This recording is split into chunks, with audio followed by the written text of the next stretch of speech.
तुम परी छोट पिलाटीए गाँ चाहालीर चाट सीए चेहराटी तार डौल डाउल बुद्धि रे ताहार सरी किए कालिया घोड़ारे चढ़ी मधु बारिस्टर सांगे लढ़ी ओडिया जनजीवन रे एही लोकप्रिय धाड़ीटी उत्कल गौरव मधुसूदनक चिरस्मरणीय कीर्ति को ओडिया जाति पई सबुबले प्रेरणार उत्स होई रहिथिबो। उत्कल गौरव मधुसूदन दासकर 1934 मसीहा फेब्रुआरी मास 4 तारिख दिन महाप्रयाण होइथिला। केवल राजनैतिक चेतना नुहे उत्कलीय जातीयतार पुरोधा उत्कल गौरव मधुसूदन थिले समग्र भारत रे जणे विशिष्ट जननायक। निज तमाम जीवन को ओडिया जनजातिर स्वार्थ और बृहत्तर ओडिशा गठन पई से उत्सर्ग करथिले।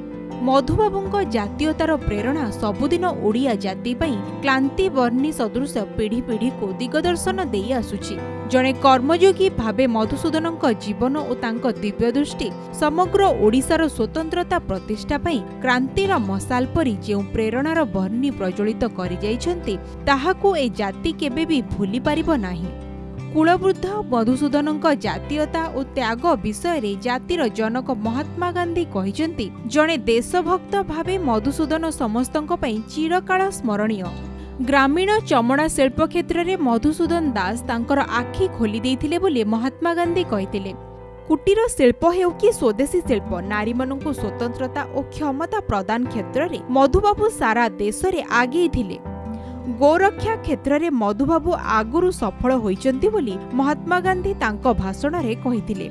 से ख्रीष्ट धर्म ग्रहण करथिले भी हिंदू धर्म प्रति तांकर विश्वास अनुराग रहितिला। से निज जीवन को निशेष करदेई देशवासी को अनुप्राणित करि जाइछंती। से थिले ओडिशार प्रथम स्नातक एवं वकील। जणे कवि भावे तांकर स्वतंत्र परिचय मध्य रहिछि। कुलबुद्ध नामरे से सबुठी लोकप्रिय। 1848 मसीहा एप्रिल 28 रे सत्यभामापुर गाँवर एक जमीदार परिवार रे तांको जन्म। गाँ स्कूल रु तांकर बाल्य शिक्षा आरंभ होइतिला। मौलवींको ठारू तांकर पार्सी शिक्षा लाभ करिथिले। कटकर उच्च विद्यालय परे प्रवेशिका परीक्षा रे उत्तीर्ण होई कलिकता यूनिवर्सिटी रे मधुबाबू नाम लेखाइथिले। एहा परे से एमए और बीएल डिग्री हासिल कले। कलिकतारू फेरी ओडिशा रे तांकर आईन अभ्यास आरंभ हैला। केवल ओडिशा काहेकि भारत रे वकील मानक पई से प्रेरणार उत्स पालटी गले। सेथिलागी तांको जयंती को ओडिशा रे वकील दिवस भाबे पालन करा जाय। एही पेशारे साधारण लोकंक राजनैतिक सामाजिक अर्थनैतिक विकास दिगरे से सर्वदा काम करिसंती।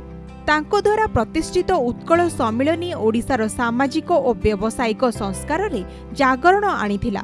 से उभय विधान परिषद और केंद्र विधानसभा सदस्य रहिथिले। साहित्य सर्जन रे मधुबाबुंकर बेस ख्याति रहिछि। इंग्राजी और ओडिया भाषा रे से एकाधिक निबंध और काव्य कविता रचना करिथिले। उत्कल संतान जाति इतिहास एवं जनतार भक्ति आदि तांकर प्रमुख काव्यकृति।